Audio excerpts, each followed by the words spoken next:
S, ಎಲ್ಲ ಮಕ್ಕಳಿಗೆ ಶುಭ ಮಧ್ಯಾಹ್ನ. ಇವತ್ತು ನಾವು ಉತ್ತರ ಭಾರತದ ಪ್ರಮುಖ ರಾಜಮನೆತನಗಳಲ್ಲಿ ಇನ್ನೊಂದು ಪ್ರಮುಖ ರಾಜಮನೆತನ, ಅದು ವರ್ಧನರ ಬಗ್ಗೆ ತಿಳ್ಕೊಳ್ತಾ ಇದ್ದೀವಿ. ವರ್ಧನರು, ಹೌದಾ? ಸೊ ಈಗಾಗಲೇ ನಾನು ಮಾತಾಡ್ತಾ ಬಂದಿದ್ದೆ ಉತ್ತರ ಭಾರತದ ಪ್ರಮುಖ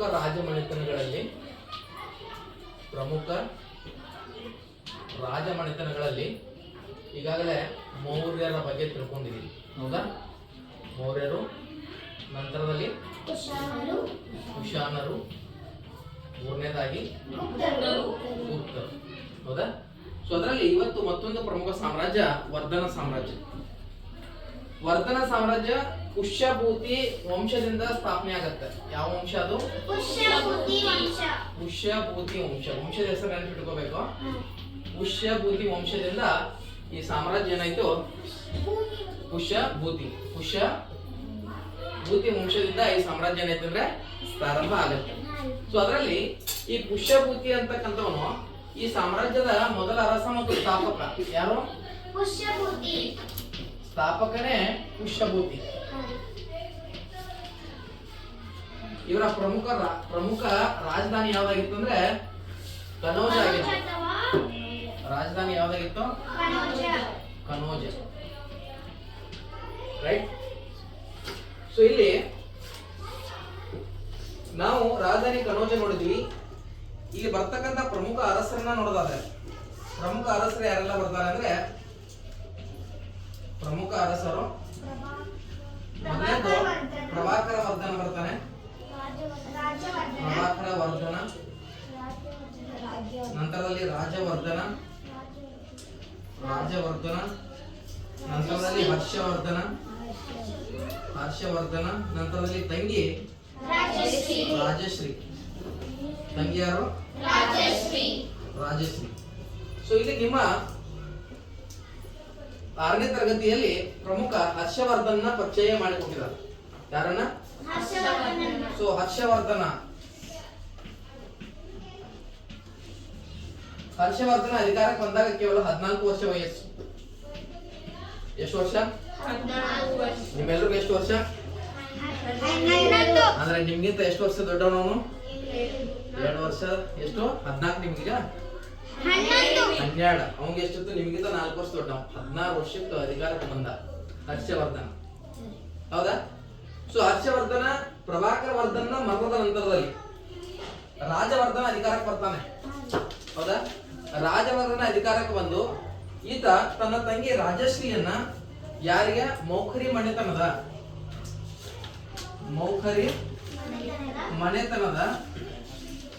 ಗ್ರಹವರ್ಮನಿಗೆ ಕೊಟ್ಟು ಮದುವೆ ಮಾಡ.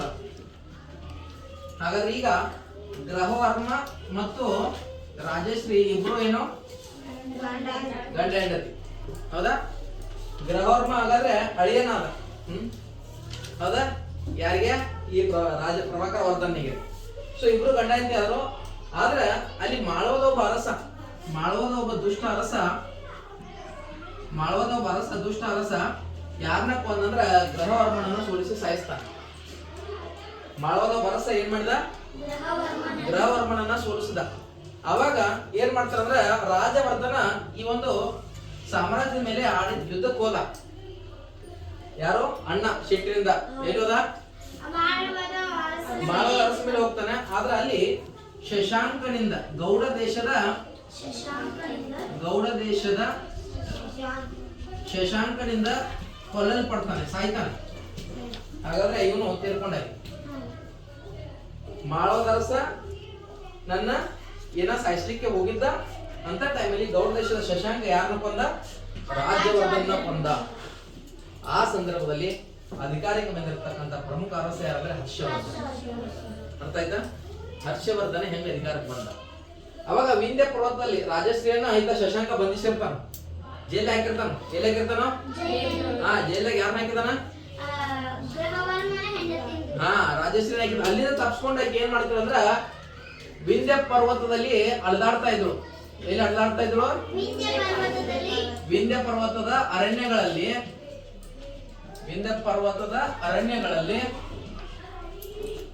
ಈಗ ನೋಡ್ರಿ ನಮ್ಮ ಭಾರತ ಅಂತ ಬಂದಾಗ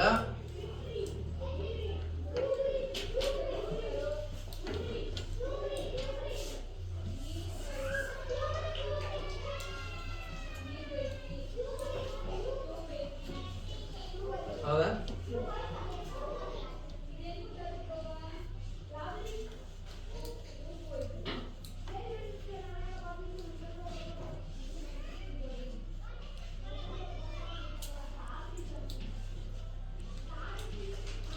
ಇದು ಭಾರತ ಅಂತ ತಿಳ್ಕೊಳ್ಳಿ. ಇಲ್ಲಿ ಏನ್ ಬರ್ತಾವ ಅಂದ್ರೆ ವಿಂಧ್ಯ ಪರ್ವತಗಳು ಬರ್ತಾವ. ಏನ್ ಬರ್ತಾವು? ಈ ವಿಂಧ್ಯ ಪರ್ವತದಾಗ ಅಲ್ಲಾಡ್ತಾ ಇದ್ರು ಯಾರು? ರಾಜಶ್ರೀ. ಆಕೆನ ರಕ್ಷಣೆ ಮಾಡ್ತಾನೆ ಯಾರು? ಹರ್ಷವರ್ಧನ. ಯಾಕೆ ರಕ್ಷಣೆ ಮಾಡಿದ? ತಂಗಿ. ಹೌದಾ? ಸೊ ಹಾಗಾದ್ರೆ ಇನ್ನೊಂದು ಇಲ್ಲಿ ಶೇಡ್ ತಿರ್ಸ್ಕೋಬೇಕಲ್ಲ ಯಾರ ಮೇಲೆ? ಶಶಾಂಕ ಮೇಲೆ. ಇವನು ಹೋಗಿ ಬೆನ್ನ ಹತ್ತಿ ಯುದ್ಧದಲ್ಲಿ ಸೋಲಿಸಿ ಅವನು ಸಾಯಿಸಿದ. ಹಾಗಾದ್ರೆ ಇಲ್ಲಿ ಏನಾಯ್ತು? ಸೇಡು ತೀರ್ಸ್ಕೊಂಡ. ಯಾರು ತೀರ್ಸ್ಕೊಂಡ್ರು? ಹರ್ಷವರ್ಧನ ತೀರ್ಸ್ಕೊಂಡ. ಯಾರಂತ ಮಣ್ಣನನ್ನ ಕೊಂದಿದ್ದ? ರಾಜವರ್ಧನ. ಹೌದಾ? ರಾಜವರ್ಧನ ಸಾಯಿಸಿದ್ದಕ್ಕಾಗಿ ಅವನು ವಾಪಸ್ ಹೋಗಿ ಇವನ್ ಏನ್ ಮಾಡ್ದ? ಸಾಯಿಸಿ ಬಂದ. ಕ್ಲಿಯರ್ ಆಯ್ತು. ಸೊ ಇದಾದ್ಮೇಲೆ ಇವನ್ ಏನ್ ಮಾಡ್ದ ಅಂದ್ರೆ ಉತ್ತರ ಭಾರತದ, ಈಗ ನೋಡ್ರಿ ಈ ಭಾರತ ನೋಡ್ತಾ ಇದ್ದೀರಿ ನೀವು. ಹೌದಾ? ಇಲ್ಲ ನಿಮ್ಗೆ ತೋರಿಸ್ತಾ ಇದ್ದೇನೆ. ಹೌದಾ? ಎರಡದ ಒಂದು ಉತ್ತರ ಭಾರತ ಐತಿ, ಕೆಳಗಿಂದ ಏನೈತಿ? ದಕ್ಷಿಣ ಭಾರತ. ಸೊ ಒಂದು ಉತ್ತರ ಭಾರತ ಇನ್ನೊಂದು ದಕ್ಷಿಣ ಭಾರತ. ಇವನನ್ನ ಹರ್ಷವರ್ಧನ ಏನಂತ ಕರಿತೀವಿ ಅಂದ್ರೆ ಉತ್ತರ ಭಾರತದಲ್ಲಿ ಆಳ್ವಿಕೆ ಮಾಡಿದ್ದಕ್ಕಾಗಿ ಉತ್ತರ ಪತೇಶ್ವರ ಅಂತ ಕರಿತೀವಿ. ಏನಂತ ಕರಿತೀವಿ? ಉತ್ತರ ಪತೇಶ್ವರ. ಹೌದಾ? ಇವನಿಗೆ ಮತ್ತೆ ಇನ್ನೊಬ್ಬ ನಮ್ಮ ಅರಸ ಬಾದಾಮಿ ಚಾಲುಕ್ಯರ ಅರಸ. ಯಾರ ಅರಸ ರೀ? ಈ ಬಾದಾಮಿ ಚಾಲುಕ್ಯರ ಅರಸ, ಬಾದಾಮಿ ಚಾಲುಕ್ಯರ ಅರಸ,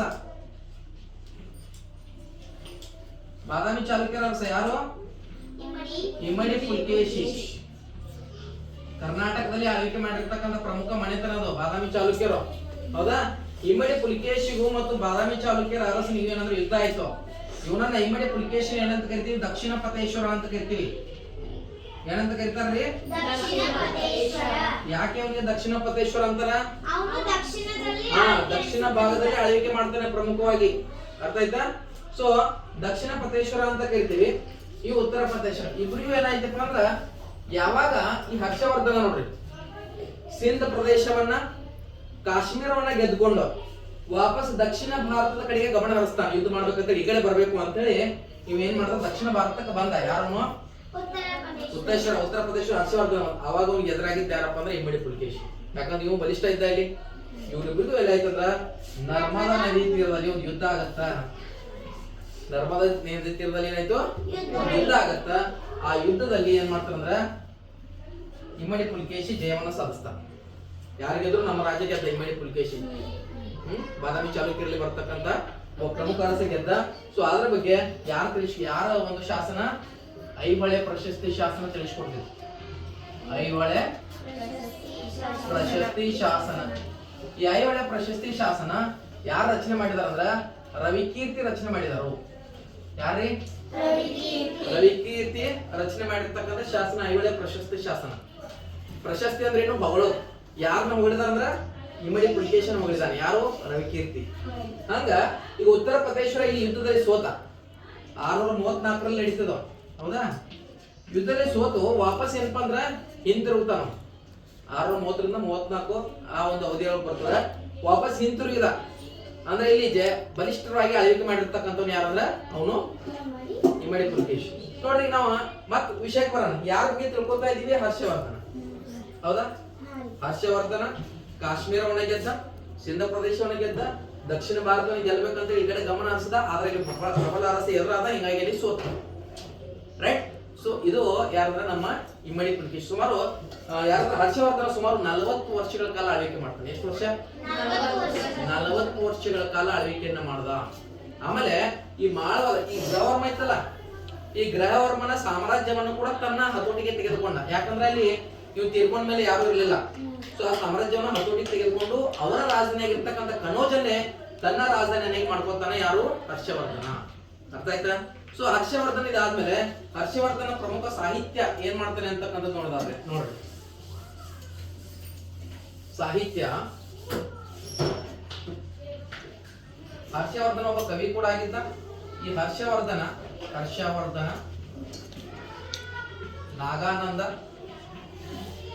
ನಾಗಾನಂದ ಪ್ರಿಯದರ್ಶಿಕ ಮತ್ತು ರತ್ನಾವಳಿ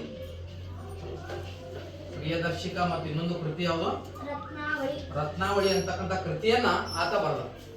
3 ಪ್ರಮುಖ ಕೃತಿಗಳು ಯಾರು ಬರೆದಿದ್ದಾರೆ? ಹರ್ಷವರ್ಧನ. ಯಾವ್ದ್ಯಾವ್ದು? ನಾಗಾನಂದ, ಪ್ರಿಯದರ್ಶಿಕ ಮತ್ತು ಇನ್ನೊಂದು ರತ್ನಾವಳಿ. ಇನ್ನೊಬ್ಬ ಕವಿ ಇರ್ತಾನೆ ಇವನ ಆಶ್ರಮದಲ್ಲಿ, ಅವನ ಹೆಸರು ಬಾಣಭಟ್ಟ ಅಂತ ಹೇಳಿ. ಇವನು ಹರ್ಷಚರಿತೆ ಅಂತಕ್ಕಂಥ ಕೃತಿಯನ್ನ ಬರೆದ. ಯಾವ ಕೃತಿ ರೀ?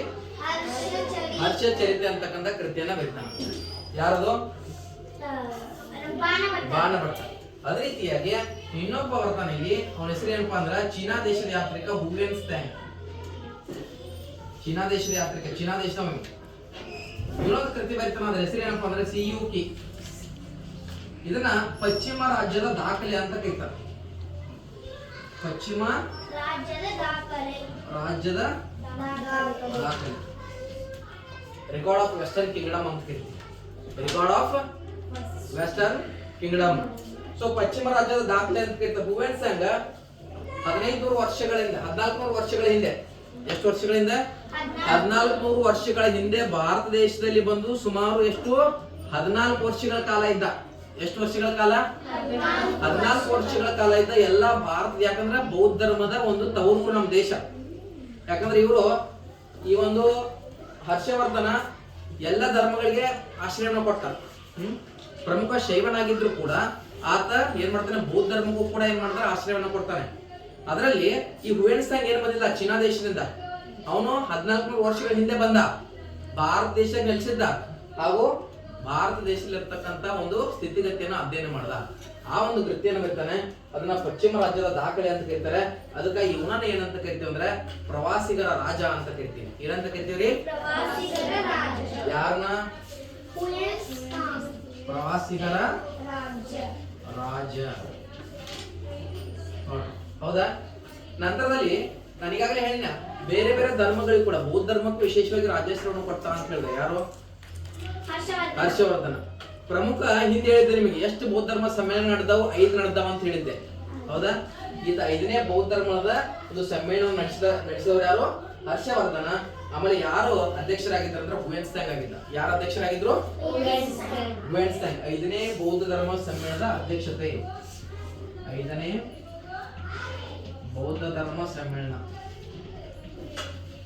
5ನೇ ಬೌದ್ಧ ಧರ್ಮ ಸಮ್ಮೇಳನ ಎಲ್ಲಿ ನಡೀತದೆ? ಇದು ಕನೌಜ್ದಲ್ಲಿ ನಡೀತದೆ. ಎಲ್ಲಿ ನಡೀತು? ಕನೌಜ್. ರೈಟ್, ಕನೌಜ್ದಲ್ಲಿ ನಡೀತದ. ಅದರ ಒಂದು ಅಧ್ಯಕ್ಷತೆಯನ್ನು ಯಾರು ವಹಿಸಿದ್ರಪ್ಪ ಅಂದ್ರ ಹುಯೆನ್ ತ್ಸಾಂಗ್ ವಹಿಸಿದ್ದ. ಹುಯೆನ್ ತ್ಸಾಂಗ್ ನ ಕೃತಿ ಯಾವುದು? ಸಿಯುಕಿ. ಮೆಗಾಸ್ಥೆನಿಸ್ ಯಾವ್ದು ಬರ್ದಿದ್ರಿ? ಮೆಗಾಸ್ಥೆನಿಸ್ ಇಂಡಿಕಾ ಯಾವ್ದು ಬರ್ದಿದ್ದ? ಪಾಹಿಯಾನ್ ಯಾವ್ದು ಬರ್ದಿದ್ದ? ಗೋಕೋಕಿ ಅಥವಾ ಪೋಕೋಕಿ ಬರ್ದಿದ್ದ. ಇವನ್ ಯಾವ್ದು ಬರ್ದಿದ್ದಾನೆ? ನೋಡಿ, ಮೆಗಾಸ್ಥೆನಿಸ್ ಗ್ರೀಸ್ ದೇಶದವನ, ಪಾಹಿಯಾನ್ ಚೀನಾ ದೇಶದವ, ಹುಯೆನ್ ತ್ಸಾಂಗ್ ಕೂಡ ಚೀನಾ ದೇಶದವ. ಬೇರೆ ದೇಶಗಳಿಂದ ಬಂದ ಭಾರತ ದೇಶವನ್ನು ಅಧ್ಯಯನ ಮಾಡಿದ್ರು. ಹೌದಾ? ಇನ್ನ ಮತ್ತೊಂದು ಅತ್ಯಂತ ಮಹತ್ವವಾಗಿರ್ತಕ್ಕಂಥ ವಿಷಯ, ಅದು ಯಾವ್ದ್ರ ಬಗ್ಗೆ ತಿಳ್ಕೊಬೇಕಂದ್ರೆ ಇಲ್ಲಿ ನಳಂದ ಯೂನಿವರ್ಸಿಟಿ, ನಳಂದ ವಿಶ್ವವಿದ್ಯಾಲಯ. ಯಾವ ವಿದ್ಯಾಲಯ ರೀ? ನಳಂದ ವಿಶ್ವವಿದ್ಯಾಲಯ. ನಳಂದ ವಿಶ್ವವಿದ್ಯಾಲಯ. ಈಗ ನೀವು ಸ್ಕೂಲ್ ಒಳಗೆ, ಶಾಲೆ ಒಳಗೆ ಕಲಿತಾ ಇದ್ದೀರಿ. ಹಂಗ ನಳಂದ ವಿಶ್ವವಿದ್ಯಾಲಯ ಒಳಗೆ 8 ಕ್ಲಾಸ್ ರೂಮ್ ಇದ್ದು, 8 ಪಾಠಶಾಲೆಗಳಿದ್ದು. 8 ಏನಿದ್ದು? ಪಾಠಶಾಲೆಗಳು. 8 ಪಾಠಶಾಲೆಗಳಿದ್ದು ಅಲ್ಲಿ. 8 ಪಾಠಶಾಲೆಗಳು, 3 ಗ್ರಂಥ ಭಂಡಾರಗಳು, 3 ಲೈಬ್ರರಿ ಇದ್ದು. 3 ಏನಿತ್ತು? ಲೈಬ್ರರಿ. ಇಲ್ಲಿ ಓದಲು ಬರ್ತಿರ್ತಕ್ಕಂತ ಜನ ಎಲ್ಲಿಂದ ಬರ್ತಿರಪ್ಪ ಅಂದ್ರೆ ಚೀನಾ ಮತ್ತು ಚೀನಾ ದೇಶದಿಂದ ಬರ್ತಿರೋ, ಬೇರೆ ಬೇರೆ ದೇಶಗಳಿಂದ ಬರ್ತಿರೋ. ಚೀನಾ ದೇಶ ಯಾವುದು? ನಮ್ಮ ಉತ್ತರದಲ್ಲಿ ಇರ್ತಕ್ಕಂಥ ದೇಶ ಚೀನಾ, ಅಲ್ಲಿಂದ ಬರ್ತಿದ್ರು. ಶ್ರೀಲಂಕಾದಿಂದ ಬರ್ತಿದ್ರು. ಬೇರೆ ಬೇರೆ ದೇಶಗಳ ಕಡೆಯಿಂದ ಬಂದ ಇಲ್ಲಿ ಎಲ್ಲಿ ಓದ್ತಿರೋದ್ರೆ ನಳಂದ ಯೂನಿವರ್ಸಿಟಿ ಒಳಗೆ ಓದ್ತಿರೋ, ಅಭ್ಯಾಸ ಮಾಡ್ತಿರೋ. ಹಂಗ ಇವನು ಕೂಡ ಅಭ್ಯಾಸ ಮಾಡಿದ್ದ. ಯಾರವನು? Hiuen Tsang. ಎಲ್ಲಿ? ನಳಂದ ಯೂನಿವರ್ಸಿಟಿ. ನಳಂದ ಯೂನಿವರ್ಸಿಟಿಯಾಗ ಏನ್ ಮಾಡಿದ್ದ? ಅಭ್ಯಾಸ ಮಾಡಿದ್ದ. ಇದು ಬೌದ್ಧ ಧರ್ಮದ ಬಗ್ಗೆ ಅಧ್ಯಯನ ಮಾಡ್ಲಿಕ್ಕೆ ಇರ್ತಕ್ಕಂಥ ವಿಶ್ವವಿದ್ಯಾಲಯ. ಆದರೆ ಯಾವ್ದ್ರ ಬಗ್ಗೆ ಕಲಿಸ್ತಿದ್ರು? ಇಲ್ಲಿ ಪಾಠ ಮಾಡ್ತಿದ್ರು. ಆದ್ರೆ ಬೌದ್ಧ ಧರ್ಮದ ಅಷ್ಟೇ ಅಲ್ಲ, ವೇದಗಳನ್ನು ಕೂಡ ಕಲಿಸ್ತಾ ಇದ್ರು, ಯೋಗವನ್ನ ಕೂಡ ಕಲಿಸ್ತಾ ಇದ್ರು, ಬೇರೆ ಬೇರೆ ವಿಷಯಗಳನ್ನ ವಿಷಯಗಳನ್ನ ಕೂಡ ಇಲ್ಲಿ ಕಳಿಸ್ತಾ ಇದ್ರು. ಎಲ್ಲಿ? ನಳಂದ ಯೂನಿವರ್ಸಿಟಿ ಒಳಗೆ. ಅರ್ಥ ಆಯ್ತಾ? ನಳಂದ ಯೂನಿವರ್ಸಿಟಿ ಒಳಗ ಬೇರೆ ಬೇರೆ ದೇಶಗಳಿಂದ ಬಂದಿರತಕ್ಕಂಥ ವಿದ್ಯಾರ್ಥಿಗಳು ಓದ್ತಾ ಇದ್ರು. ಅಲ್ಲಿ ಹುಯೆನ್ ಕೂಡ ಓಪನ್ ಆಗಿದ್ದ. ಆಮೇಲೆ ಇದಕ್ಕೆ ರಾಜಶ್ರೀ ಇದಕ್ಕೆ ಇನ್ನು ಕೊಡ್ಬೇಕಲ್ಲ ದತ್ತಿ, ಅಂದ್ರೆ ಇದಕ್ಕ ಕಾಣಿಕೆಯನ್ನು ಕೊಟ್ಟು ಯೂನಿವರ್ಸಿಟಿ ನಡೆಸ್ಬೇಕಲ್ಲ. ಯಾರ ಪ್ರಮುಖ ಒಂದು ರಾಜ ಇದ್ದಪ್ಪ ಅಂದ್ರೆ ಹರ್ಷವರ್ಧನ್. ಹರ್ಷವರ್ಧನ್ ನಳಂದ ವಿಶ್ವವಿದ್ಯಾಲಯಕ್ಕೆ ಸಾಕಷ್ಟು ಕೊಡುಗೆನ ಕೊಟ್ಟಿದ್ದ. ಆದ್ರೆ ಒಂದಿನ ಬೆಂಕಿಗೆ ಆಹುತಿಯಾಗಿ ಇಲ್ಲಿರ್ತಕ್ಕಂಥ ಸಾಕಷ್ಟು ಗ್ರಂಥಗಳೇನಪ್ಪ ಅಂದ್ರೆ ನಾಶ ಆಗೋದು. ಸುಮಾರು 600 ಶತಮಾನಗಳಷ್ಟು 6ನೇ ಶತಮಾನದಲ್ಲಿ ಸ್ಥಾಪನೆಯಾಗಿ 6ನೇ ಶತಮಾನದಲ್ಲಿ ಇರ್ತದು. 600 ವರ್ಷಗಳ ಕಾಲ ತನ್ನ ಅಸ್ತಿತ್ವವನ್ನ ಹೊಂದಿರ್ತದು.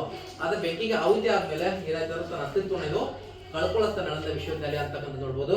ಇಲ್ಲಿ ಓದ್ತಿರ್ತಕ್ಕಂಥ ಮಕ್ಕಳಿಗೆ ಯಾವುದೇ ರೀತಿಯಾಗಿರ್ತಕ್ಕಂಥ ಶಿಕ್ಷಣಕ್ಕೆ ಹಣ ಕೊಡಬೇಕಾಗಿರ್ಲಿಲ್ಲ. ಹೆಂಗೆ ಇವತ್ತು ಫ್ರೀ ಕೊಡೋದ್ರಲ್ಲಿ ಸರ್ಕಾರ ನಿಮಗೆ ಎಲ್ಲರಿಗೂ ಊಟ ಕೊಡೋದೈತಿ, ಮೊಟ್ಟೆ ಕೊಡ್ತೈತಿ, ಚಿಕ್ಕಿ ಕೊಡ್ತೈತಿಲ್ಲ, ಬಾಳೆಹಣ್ಣು ಕೊಡ್ತಾರ, ಆಮೇಲೆ ಬುಕ್ಸ್ ಫ್ರೀ ಕೊಡ್ತಾರ, ಡ್ರೆಸ್ ಫ್ರೀ ಕೊಡತಾರ, ಎಜುಕೇಶನ್ ಫ್ರೀ ಇತ್ತು. ಹಂಗೆ ಇಲ್ಲೂ ಕೂಡ ಎಜುಕೇಶನ್ ಅಂತೂ ಫ್ರೀ ಇತ್ತು. ಆಮೇಲೆ ಅಲ್ಲಿ ಇರಾಕ್ ವಸತಿ ಕೂಡ ಫ್ರೀ ಇತ್ತು. ಅಂದ್ರೆ ಹಾಸ್ಟೆಲ್ ಇರ್ತಿರ್ಲಿಲ್ಲ, ಹಾಸ್ಟೆಲ್ ಹೋದ್ರೆ ಏನ್ ದುಡ್ಡು ಹೋಗ್ತಿರಲಿಲ್ಲ ಎಲ್ಲರೂ ಪ್ರೈವೇಟ್ದಾಗ.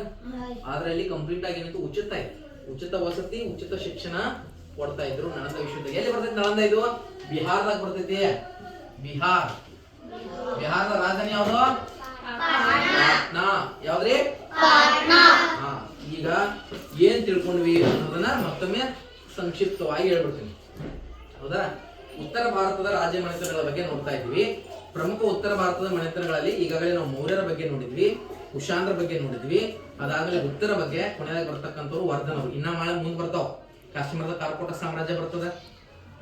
ಅದಾದ್ಮೇಲೆ ಅಹೋಮ್ ಮನೆತನ ಅಂತ ಬರ್ತದೆ, ರೈಟ್? ಸೊ ಅದನ್ನ ಮತ್ತೆ ಮುಂದೆ ತಿಳ್ಕೊಳ್ಳೋಣ. ರಜಪೂತ್ರ ಬರ್ತಾರೆ. ರಜಪೂತ್ರಲ್ಲಿ ಗುಹಿಲರು, ಚಂಡೇಲರು, ಪರಮಾರರು ಇವರೆಲ್ಲ ಬರ್ತಾರೆ. ಆಮೇಲೆ ತಿಳ್ಕೊಂಡು ಈಗ ಇದರಲ್ಲಿ ಬರ್ತಕ್ಕಂಥದ್ದು ಯಾವುದು? ಪುಷ್ಯಭೂತಿ ವಂಶದ ವರ್ಧನರು. ಇವ್ರ ವಂಶ ಯಾವ್ದ್ರಿ? ಪುಷ್ಯಭೂತಿ ವಂಶ. ಪುಷ್ಯಭೂತಿ ವಂಶದ ಸ್ಥಾಪಕ ಯಾರಂದ್ರೆ ಪುಷ್ಯಭೂತಿನೇ. ಸ್ಥಾಪಕ ಯಾರು? ಪುಷ್ಯಭೂತಿ. ಇಲ್ಲಿ ಪ್ರಮುಖ ಅರಸರಂದ್ರೆ ಒಂದು ಪ್ರಭಾಕರ ವರ್ಧನ, ನಂತರದಲ್ಲಿ ರಾಜವರ್ಧನ, ಮೂರನೇದು ಹರ್ಷವರ್ಧನ, ನಂತರದಲ್ಲಿ ರಾಜಶ್ರೀ ಅಂತ ತಂಗಿ ಬರ್ತಾಳೆ. ಆಕೆನ ಆಡಳಿತ ಇಲ್ಲ, ಆದ್ರೆ ಆಕಿನಲ್ಲಿ ನಾವು ತಿಳ್ಕೊಳ್ಬೇಕಾಗತ್ತೆ. ಯಾಕಂದ್ರೆ ಒಂದು ಯುದ್ಧ ನಡೆದದ್ದು ಮುಖ್ಯವಾಗಿ ಆಕೆನ ಇಟ್ಕೊಂಡೇನೆ ಅಂತಕ್ಕಂಥದ್ದನ್ನ ನಾವು ನೋಡ್ಬೋದು. ಯಾಕಂದ್ರೆ ಅಲ್ಲಿ ಗ್ರಹವರ್ಮನನ್ನ ಸಾಯಿಸ್ತಾರೆ ಮೌಖರಿಯವರು, ಒಂದು ಯಾರು ಮಾಳವ ದೇಶದ ಒಬ್ಬ ದುಷ್ಟ ರಾಜ. ನೋಡ್ರಿ ಅವಾಗ ಏನಾಗುತ್ತೆ ಅಂದ್ರೆ ಮೊದಲು ಅಧಿಕಾರಕ್ಕೆ ಬರ್ತಾನ ಯಾರು? ಪ್ರಭಾಕರ ವರ್ಧನದ ಮರಣದ ನಂತರ ರಾಜವರ್ಧನ ಅಧಿಕಾರಕ್ಕೆ ಬಂದ. ಮಗ ರಾಜವರ್ಧನ ಅಧಿಕಾರಕ್ಕೆ ಬಂದ ಮೇಲೆ ತನ್ನ ತಂಗಿಯಾಗಿರ್ತಕ್ಕಂಥ ರಾಜಶ್ರೀಯನ್ನ ಯಾರು? ಮೌಖರಿಯ ಮಣಿತನದ ಗ್ರಹವರ್ಮನಿಗೆ ಕೊಟ್ಟು ಮದುವೆ ಮಾಡ್ದ. ಯಾರಿಗೆ ಕೊಟ್ಟು ಮದುವೆ ಮಾಡಿದ್ರಿ? ಗ್ರಹವರ್ಮನಿಗೆ. ಮೌಖರಿ ಮಣಿತನ ಅದು. ಸೊ ಗ್ರಹವರ್ಮನಿಗೂ ಮತ್ತು ರಾಜಶ್ರೀಗೂ ಮದುವೆ ಆಯ್ತು. ಮದುವೆ ಆದ ನಂತರದಲ್ಲಿ ಸಂಬಂಧ ಬೆಳೀತಲಾಗಿ. ಆದ್ರ ಅಲ್ಲಿ ಮಾಳವದಲ್ಲಿ ಇರ್ತಕ್ಕಂಥ ಒಬ್ಬ ದುಷ್ಟ ರಾಜ ಏನ್ ಮಾಡ್ತಾರಂದ್ರ ಈತನನ್ನ ಸಾಯಿಸ್ತಾನ. ಗ್ರಹವರ್ಮನ ಸಾಯಿಸಿದಕ್ಕಾಗಿ ಸಿಟ್ಟು ಬಂತು. ಯಾರಿಗೆ? ರಾಜವರ್ಧನಿಗೆ. ರಾಜವರ್ಧನ ಏನ್ ಮಾಡಿದ? ಯುದ್ಧಕ್ಕೆ ಹೋಗ್ತಾನೆ. ಯುದ್ಧಕ್ಕೆ ಹೋದಾಗ ಅಲ್ಲಿ ಏನ್ ಮಾಡ್ದಂದ್ರ ಗೌಡ ದೇಶದ ಶಶಾಂಕ ಅಂತಕ್ಕಂಥ ಮತ್ತೊಬ್ಬ ರಾಜ ಬಂದ ಇವನನ್ನ ಸಾಯಿಸ. ಯಾರನ್ನ? ರಾಜವರ್ಧನ. ಇನ್ನ ತನ್ನ ಶಿಕ್ಷಣದಿಂದ ತಪ್ಪಿಸ್ಕೊಂಡು ವಿಂಧ್ಯ ಪರ್ವತಗಳಲ್ಲಿ ಅಲಿತಾ ಇದ್ದಳು ಯಾರು? ರಾಜಶ್ರೀ. ಆಕೆನ ರಕ್ಷಣೆ ಮಾಡಕ ಅಧಿಕಾರಕ್ಕೆ ಬಂದ 16 ವರ್ಷಕ್ಕೆ ಅಧಿಕಾರಕ್ಕೆ ಬರ್ತಾನೆ ನೀವು. ಆದ್ರೂ ನೋಡಿ ಆಕೆನ ರಕ್ಷಣೆ ಮಾಡೋ ಸಂಬಂಧ ಇಲ್ವ ಅದ ವಿಂಧ್ಯ ಪರ್ವತಕ್ಕೆ ಅಲ್ಲಿ ಹೋಗ್ತಾನೆ. ಅವಾಗ ಆಕೆನ ರಕ್ಷಣೆಯನ್ನು ಮಾಡ್ತಾನೆ. ರಕ್ಷಣೆ ಮಾಡಿ ಅಲ್ಲಿ ಒಬ್ಬ ಏನು ಶಶಾಂಕ, ಗೌಡ ದೇಶದ ಶಶಾಂಕ ಇರ್ತಾನ, ಆತನ ಸಾಯಿಸ್ತಾನೆ. ಆತನ ಸೋಲಿಸಿ ಏನ್ ಮಾಡ್ದ? ಸಾಯಿಸಿದ. ಜೊತೆ ಕಾಶ್ಮೀರ ಮತ್ತು ಸಿಂಧ್ ಒಂದು ಉತ್ತರ ಭಾರತದ ಪ್ರಮುಖ ಪ್ರದೇಶಗಳನ್ನ ಗೆದ್ಕೊಂಡ ನಂತರದಲ್ಲಿ ಇನ್ನೇನು ದಕ್ಷಿಣ ಭಾರತ ಕಡೆ ಗಮನ ಹರಿಸಬೇಕು ಅನ್ನೋ ಅಷ್ಟರಲ್ಲಿ ಒಬ್ಬ ರಾಜ ಇಲ್ಲಿ ಬಲಿಷ್ಠ ಇದ್ದ. ರಾಜನ ಹೆಸರೇನು? ಇಮ್ಮಡಿ ಪುಲಿಕೇಶಿ. ಕನ್ನಡಿಗರ ಹೆಮ್ಮೆ ಇಮ್ಮಡಿ ಪುಲಿಕೇಶಿ. ಸೊ ಅವನು ಆಳ್ವಿಕೆ ಮಾಡ್ತಾ ಇದ್ದ. ಅವ್ರಿಗೆ ಏನಾಯ್ತಪ್ಪ ಅಂದ್ರೆ ಯುದ್ಧ ಆಗತ್ತೆ ನರ್ಮದಾ ನದಿ ತೀರದಲ್ಲಿ. 630 ಅವಧಿಯಲ್ಲಿ ಯುದ್ಧ ಆಯ್ತು ನರ್ಮದಾ ನದಿ ತೀರದಲ್ಲಿ. ನರ್ಮದಾ ನದಿ ಭಾರತನ ಪ್ರಮುಖ 2 ಭಾಗಗಳಾಗಿ ವಿಭಜನೆ ಮಾಡುತ್ತೆ. ಅಲ್ಲಿ ಯುದ್ಧ ಆಗತ್ತ. ಆ ಯುದ್ಧದಲ್ಲಿ ಯಾರು ಸೋತ್ರಪ್ಪ ಅಂದ್ರೆ ಉತ್ತರ ಪ್ರದೇಶವನ್ನಾಗಿರ್ತಕ್ಕಂಥ ಹರ್ಷವರ್ಧನ ಸೋತ. ಗೆದ್ದಿರ್ತಕ್ಕಂಥವ್ರು ಯಾರಂದ್ರೆ ಇಮ್ಮಡಿ ಪುಲಿಕೇಶಿ. ಆದ್ರೆ ಹರ್ಷವರ್ಧನ ಏನ್ ಮಾಡ್ದ? ಕೇವಲ ಉತ್ತರ ಭಾಗವನ್ನ ತನ್ನ ಆಡಳಿತಕ್ಕೆ ತೆಗೆದುಕೊಂಡ ಅಂತಕ್ಕಂಥದ್ದು ನೋಡ್ಬೋದು. ಸುಮಾರು 40 ವರ್ಷಗಳ ಕಾಲ ಆಡಳಿತವನ್ನ ಮಾಡ್ತಾನೆ. ಎಷ್ಟು ವರ್ಷಗಳ ಕಾಲ? 40 ವರ್ಷಗಳ ಕಾಲ ಆಡಳಿತ ಮಾಡ್ದ.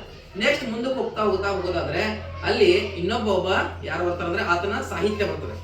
ಸಾಹಿತ್ಯ ಅಂತಕ್ಕಂಥದ್ದು ಹರ್ಷವರ್ಧನ ಪ್ರಮುಖವಾಗಿ ನಾಗಾನಂದ, ಪ್ರಿಯದರ್ಶಿಕ ಮತ್ತು ರತ್ನಾವಳಿ ಅಂತಕ್ಕಂಥ ಕೃತಿಗಳನ್ನ ಬರೀತಾನೆ. ಆತನ ಆಸ್ಥಾನದಲ್ಲಿ ಇರ್ತಕ್ಕಂಥ ಪ್ರಮುಖ ಇನ್ನೊಬ್ಬ ಕವಿ ಯಾರಂದ್ರೆ ಬಾಣಭಟ್ಟ ಅಂತಕ್ಕಂಥವ್ನು ಹರ್ಷಚರಿತೆ ಅಂತ ಕೃತಿಯನ್ನ ಬರೆದ. ಯಾವ್ದು ಬರೆದ್ರಿ? ಯಾರು ಬರೆದ್ರು? ಬಾಣಭಟ್ಟ ಬರೆದ ಹರ್ಷಚರಿತೆ. ನಂತರದಲ್ಲಿ ಇನ್ನೊಬ್ಬ ಪ್ರಮುಖ ಒಬ್ಬ ಚೀನಾ ದೇಶದ ಬೌದ್ಧ ಯಾತ್ರಿಕ ಹುವೆನ್ಸ್ತಾಂಗ್. ಇವನನ್ನ ಏನಂತ ಕರಿತೀವಿ? ಪ್ರವಾಸಿಗರ ರಾಜ ಅಂತ ಕರಿತೀವಿ. ಏನಂತ ಕರೀತಾರ? ಈತ ಒಂದು ಗ್ರಂಥವನ್ನು ಬರೀತಾನೆ, ಅದನ್ನ ಪಶ್ಚಿಮ ರಾಜ್ಯದ ದಾಖಲೆ CUK ಅಂತ ಕರಿತೀವಿ. ಏನಂತ ಕರಿತೀವಿ? CUK, ಪಶ್ಚಿಮ ರಾಜ್ಯದ ದಾಖಲೆ, ರೆಕಾರ್ಡ್ ಆಫ್ ವೆಸ್ಟರ್ನ್ ಕಿಂಗ್ಡಮ್ ಅಂತ ಕರಿತೀವಿ. ಸೊ ಅದರಲ್ಲಿ ಸುಮಾರು 1400 ವರ್ಷಗಳ ಹಿಂದೆ ಆತ ಭಾರತವನ್ನು ಸಂಚಾರ ಮಾಡಿದ್ದ. ಎಷ್ಟು? ಸುಮಾರು 1400 ವರ್ಷಗಳ ಹಿಂದೆ ಬಂದಿದ್ದ. 15 ವರ್ಷಗಳ ಕಾಲ ಏನಿದ್ದಪ್ಪ ಅಂದ್ರೆ ಭಾರತದಲ್ಲಿ ಆತ ನೆಲೆಸಿದ್ದ ಅಂತಕ್ಕಂಥದನ್ನ ನೋಡ್ಬೋದು. ಹೌದಾ? ಎಷ್ಟು ವರ್ಷ ಇದ್ದವನು? 15 ವರ್ಷ ಇದ್ದ. ಯಾವಾಗ ಹಿಂದೆ ಬಂದಿದ್ದ? 14 ವರ್ಷಗಳ ಹಿಂದೆ ಆತ ಭಾರತಕ್ಕೆ ಬಂದಿದ್ದ ಅಂತಕ್ಕಂಥದನ್ನ ನೋಡ್ಬೋದು. ಹೌದ್ರಿ? ನೆಕ್ಸ್ಟ್ ಮುಂದಕ್ಕೆ ಹೋಗೋದಾದ್ರೆ ನಳಂದ ಯೂನಿವರ್ಸಿಟಿ ಅಂತ ಬರ್ತದೆ. ಆ ನಳಂದ ಯೂನಿವರ್ಸಿಟಿ ಅತ್ಯಂತ ಒಂದು ಬಿಹಾರದಲ್ಲಿ ಕಂಡು ಬರ್ತದ. ಅಲ್ಲಿ ಉನ್ನತ ಶಿಕ್ಷಣವನ್ನ ಕೊಡ್ತಾ ಇದ್ರು. ಕೇವಲ ಬೌದ್ಧ ಧರ್ಮದ ಬಗ್ಗೆ ಅಷ್ಟೇ ಅಲ್ಲ, ಆಮೇಲೆ ವೇದಗಳ ಬಗ್ಗೆ, ಯೋಗದ ಬಗ್ಗೆ, ವೈದ್ಯಶಾಸ್ತ್ರಕ್ಕೆ ಬೇರೆ ಬೇರೆ ವಿಷಯಗಳನ್ನ ಅಭ್ಯಾಸ ಮಾಡ್ಲಾಗ್ತಾ ಇತ್ತು. ಜಪಾನ್, ಚೀನಾ ಹಿಂಗ ಬೇರೆ ಬೇರೆ ದೇಶಗಳಿಂದ ವಿದ್ಯಾರ್ಥಿಗಳು ಬಂದಲ್ಲಿ ಏನ್ ಮಾಡ್ತಾ ಇದ್ರು? ಅಭ್ಯಾಸ ಮಾಡ್ತಾ ಇದ್ರು. ಅಲ್ಲಿ ಯಾವುದೇ ರೀತಿಯಾಗಿರ್ತಕ್ಕಂಥ ಏನಿರಲಿಲ್ಲ, ಶುಲ್ಕ ಇರಲಿಲ್ಲ. ಆಮೇಲೆ ವಸತಿಗೂ ಕೂಡ ಶುಲ್ಕ ಇರಲಿಲ್ಲ ಅಂತಕ್ಕಂಥದ್ದು ನೋಡ್ಬೋದು. ಅದರ ಒಂದು ಪೋಷಕನಾಗಿ ಪ್ರಮುಖ ಹರ್ಷವರ್ಧನ ರಾಜ ಕೂಡ ಒಬ್ಬ ಇದ್ದ ಅಂತಕ್ಕಂಥದ್ದನ್ನ ನೋಡ್ಬೋದು. ಅರ್ಥ ಆಯ್ತ್ರಿ? ಈಗ ಪ್ರಶ್ನೆಗಳನ್ನ ಕೇಳಬಹುದು ನಿಮ್ಮೆಲ್ರಿಗೂ. ಆಮೇಲೆ ಏನ್ ಹೇಳಿದಿರಿ, ಏನ್ ಕೇಳಿದಿರಿ ಅನ್ನೋದನ್ನ ಹೇಳ್ರಿ. ಹೇಳ್ತಾರೆ?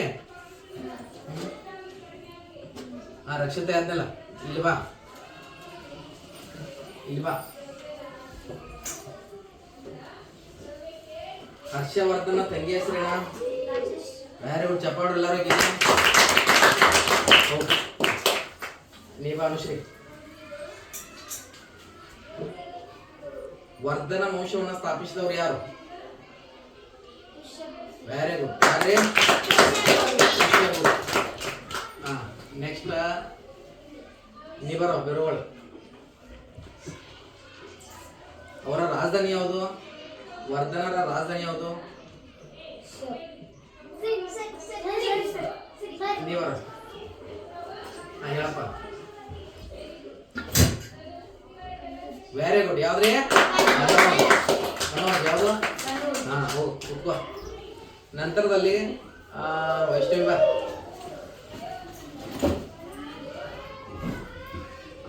ಯಾವ ಯೂನಿವರ್ಸಿಟಿ ಒಳಗ ಹುವೆನ್ಸ್ತಾಂಗ್ ಓದ್ತಾನ? ಯಾವ ವಿಶ್ವವಿದ್ಯಾಲಯ? Very good. ಯಾವ್ರಿ? ನಳಂದ ವಿಶ್ವವಿದ್ಯಾಲಯದಲ್ಲಿ ಆತ ಏನ್ ಮಾಡ್ದ? ಓದಿದ. ನೆಕ್ಸ್ಟ್ ಸೌಜನ್ಯ ಬಾ. ವರ್ಧನ ವಂಶದ ಪ್ರಮುಖ ದೊರೆಗಳು ಯಾರ್ಯಾರು? Very good, very good. ವರ್ಧನ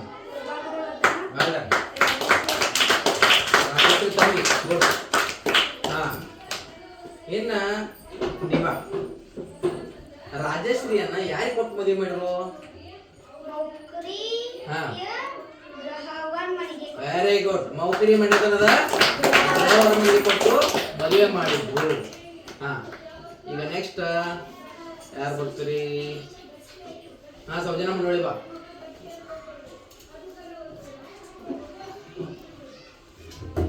ರಾಜವರ್ಧನನನ್ನು ಕೊಂದವರು ಯಾರು?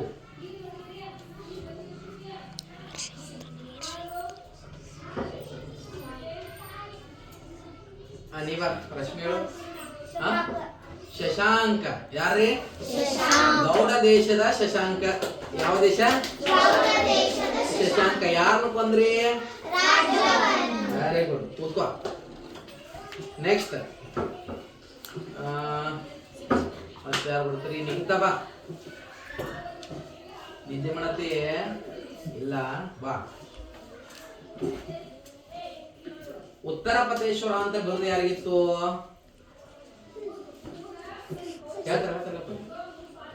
ಈಗ ಮ್ಯಾಪ್ಸ್ ಅಲ್ಲಿ ತೋರಿಸ್ಲೆ ನಾ ಉತ್ತರ ಪ್ರದೇಶ್ವರ ಅಂತ ಬರ್ದಿಲ್ಲ. ಯಾರಿಗೆ ಕರಿತಾ ಇದ್ರು ಉತ್ತರ ಪ್ರದೇಶ್ವರ ಅಂತ ಹೇಳ್ಬೋದು? ಏಯ್ ನಾ ಯಾರಿಗೆ ಕೇಳೋದು ಅಷ್ಟೇ. ಸಂಸ್ಕೃತಿ ಬಾ. ವೈಶಾಲಿ ಗಾಡಿ ಹೊಟ್ರಿ ಬಾ. ಉತ್ತರ ಪ್ರದೇಶ್ವರ ಅಂತ ಯಾರು ಕರಿತಾ ಇದ್ರು? Very good. ಚಪಾಡು ಎಲ್ಲರಿಗೆ ಯಾರು ಕರಿತಾ ಇದ್ರು? ಏನಿದ್ದವ? ಉತ್ತರ ಪ್ರದೇಶ್ವರ ಇದ್ದ. ಹಾಗಾದ್ರೆ ದಕ್ಷಿಣ ಪ್ರದೇಶ್ವರ ಯಾರ? ಸಂಸ್ಕೃತಿ ಬಾ. ಹೇಳು. Very good. ಇಮ್ಮಡಿ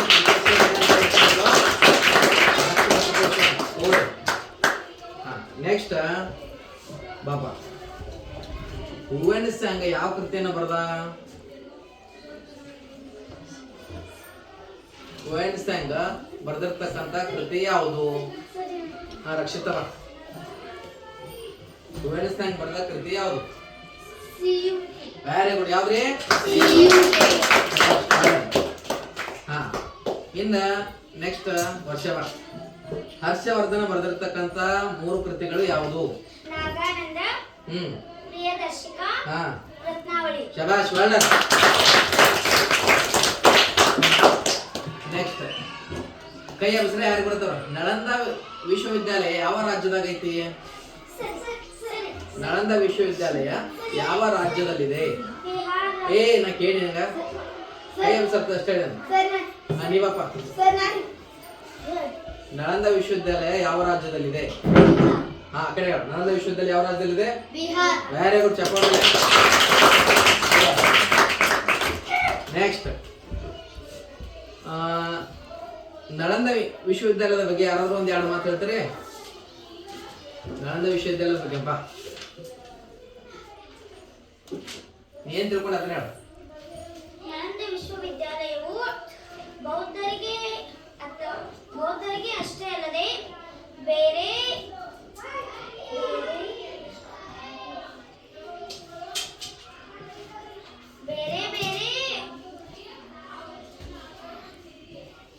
ಯಾರು ಹೇಳ್ತಾರೆ? ಮತ್ತ ಬೇರೆ ರಾಜ್ಯಗಳ ಸೈಡ್ ಅವ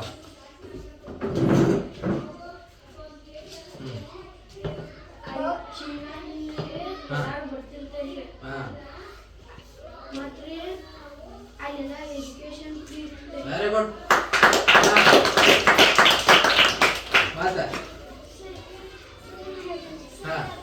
ಬೌದ್ಧ ಧರ್ಮದವರಿಗಷ್ಟೇ ಅಲ್ಲದೆ ಬೇರೆ ಧರ್ಮದವರಿಗೂ ಅದು ಶಿಕ್ಷಣವನ್ನು ನೀಡುತ್ತಿತ್ತು. ಅಲ್ಲಿ ಬೇರೆ ಭಾಷೆಯಲ್ಲಿ ಶಿಕ್ಷಣವನ್ನು ಪಡೆಯುತ್ತಿದ್ದರು. ಅಲ್ಲಿ ಹಣವಿಲ್ಲದೆ ಶಿಕ್ಷಣವನ್ನು ನೀಡುತ್ತಿದ್ದರು. Very good, well done.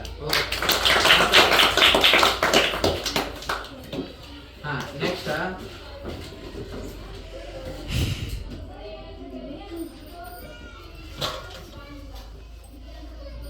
ಗ್ರಹವರ್ಮನ ಸಾಮ್ರಾಜ್ಯವನ್ನ ಯಾರು ತನ್ನ ವಶಕ್ಕೆ ತೆಗೆದುಕೊಂಡ್ರು? ಯಾರ ಕೈ ಬಸ್ಸಷ್ಟ? ಗ್ರಹವರ್ಮನ ಸಾಮ್ರಾಜ್ಯವನ್ನ ತನ್ನ ವಶಕ್ಕೆ ತೆಗೆದುಕೊಂಡು ಕನೋಜನ ರಾಜನನ್ನಾಗಿ ಮಾಡಿಕೊಂಡವರು ಯಾರು? ಬಾಪ.